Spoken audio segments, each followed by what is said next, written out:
जुमे की नमाज के बाद तशद्दुद का मामला है। यूपी में अब तक 255 मुलजिमीन की गिरफ्तारी की जा चुकी है। प्रयागराज में 68 मुलजिमीन की गिरफ्तारी हुई है। सहारनपुर से 64 मुलजिमीन की गिरफ्तारी हुई है।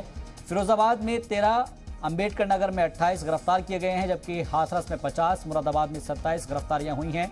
अलीगढ़ से 3 शरपसंद को गिरफ्तार किया गया है, जबकि जालौन में 2 को गिरफ्तार किया गया है।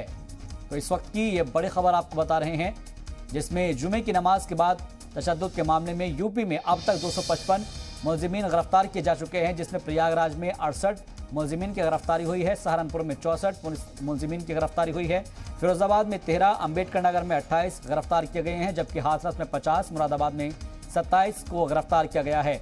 इसके अलावा अलीगढ़ से 3 शरपसंद गिरफ्तार किए गए हैं, जबकि जालौन में 2 को गिरफ्तार किया गया है।